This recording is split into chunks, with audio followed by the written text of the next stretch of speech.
વર્તમાન સમયમાં સૌથી વધુ ચર્ચાતો શબ્દ હોય લોકોના મોઢા પર અને સોશિયલ મીડિયામાં તો તે છે ચોકીદાર। મારી સાથે ચોકીદારના વ્યવસાય સાથે જોડાયેલા કેટલાક લોકો છે, તેમની સાથે વાત કરીએ તેઓ શું માની રહ્યા છે આ સમગ્ર મામલે। આપ શું માનો છો?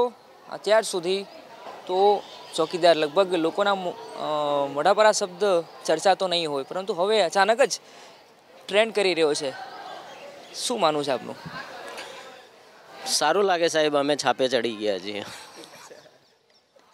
આ સુધી અમે કંઈક વાંચ્યો ન હતો કે ચોકીદાર શું કરે છે, શું નથી કરતો, ક્યાં છે, કઈ રીતે છે, કેવી રીતે જીવે છે, કેવી રીતે નોકરી કરે છે। એક તુચ્છ ભાવના લોકોના મનમાં હોય છે કે ભાઈ ચોકીદાર સિક્યુરિટીવાળો, આપણા ગુજરાતીમાં કે સિક્યુરિટીવાળો છે। પણ સાહેબ ચોકીદાર શબ્દ ઠીક છે, સારું છે, વ્યવસાય અમે અમારી રીતે કરીએ છીએ, અમારા મરજીથી કરીએ છીએ, પણ લોકો એમ વિચારીને ચાલે ચોકીદાર તુચ્છ છે, એવું ખોટું છે।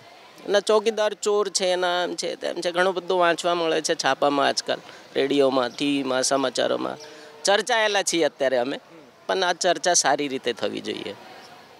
આપ શું માનો છો? આપ આ વ્યવસાય સાથે જોડાયેલો છો, કેટલા સમયથી છો ને ઘણા એવા પ્રકારના અનુભવો હશે, સમસ્યાઓ શું છે? કારણ કે આપનો ઉપયોગ તો થઈ રહ્યો છે શબ્દનો।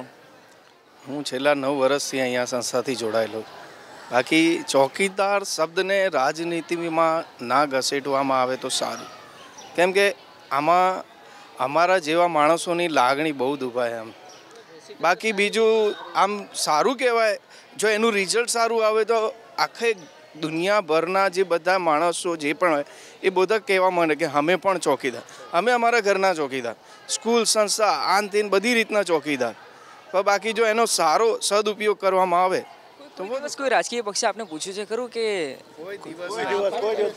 કોઈ દિવસ નહીં। આ તો બસ ખાલી કંઈક હોય એટલે સર અમારા ઘર પ્રમાણે આવે, ભાઈ તમે શું કઈ તકલીફ હોય તો બસ આટલું પૂછીને ભાઈ એનું પાછળ કામ ના થાય। હવે આપના નામનો આપણા વ્યવસાયનો ઉપયોગ થઈ રહ્યો છે ચોકીદાર, તો આપ શું અપેક્ષા રાખી રહ્યા છો બંને રાજકીય પક્ષો પાસે? કેમ કે બંને રાજકીય પક્ષો મહત્તમ ઉપયોગ કરી રહ્યા છે આ શબ્દનો।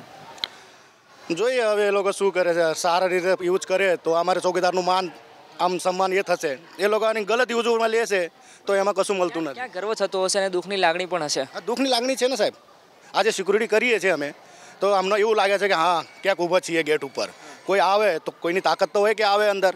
અમારા સાહેબને એવું લાગતો હશે મારો માણસ છે, કોઈની અંદર તાકાત નથી આવવાની, તો એટલા માટે એ વિશ્વાસી છોડતા હોય ને સાહેબ। આજે ક્યાંય સોસાયટીમાં જોબ કરતા હોય પણ ત્યાં પણ એવું લાગતું હશે કે હા સિક્યુરિટીવાળો છે, અંદર સોસાયટીવાળા વ્યવસ્થિત રહેતા હોય, આ ચોર શબ્દ થોડો હોટ થાય છે, મનમાં દુખાન થાય છે, દુઃખ થઈ રહ્યું છે ને ગર્વ પણ છે, કારણ કે પ્રધાનમંત્રી અને ખાસ તો રાજનીતિમાં આપના નામનો ઉલ્લેખ થઈ રહ્યો છે। હવે આપ શું ઈચ્છી રહ્યા છો? માન સન્માન મળશે આગામી સમયમાં મળશે એવું ખરી? સન્માન મિલવું જોઈએ સાહેબ।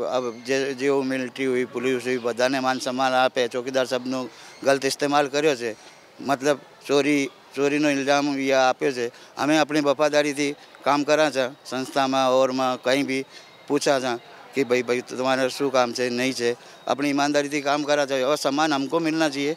मतलब ये लोग गलत इस्तेमाल करके वो नहीं होना चाहिए, ये सम्मान मिलना। ક્યારે તમે વિચાર્યું હતું ખરું કે તમારા શબ્દનો ઉપયોગ રાજનીતિમાં થશે અને આપને રાજનીતિમાં ઘસેડી લેવામાં આવશે?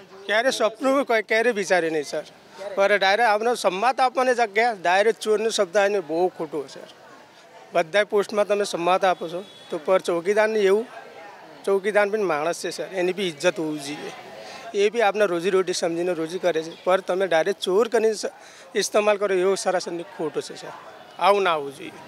ધન્યવાદ અમારી સાથે વાત કરવા બદલ। તો આપ જોઈ રહ્યા છો જે ચોકીદારીના વ્યવસાય સાથે ક્ષેત્ર સાથે જોડાયેલા લોકો છે તેઓ ઈચ્છી રહ્યા છે કે ભલે તેમના નામનો ઉપયોગ થાય પરંતુ સારી રીતે થવો જોઈએ અને તેમને પણ માન સન્માન સમાજમાં, દેશમાં મળવું જોઈએ। કેમેરા પર્સન કુનાલ ભાવસાર સાથે અર્પિત દરજી, બીપીએસ મીડિયા, અમદાવાદ।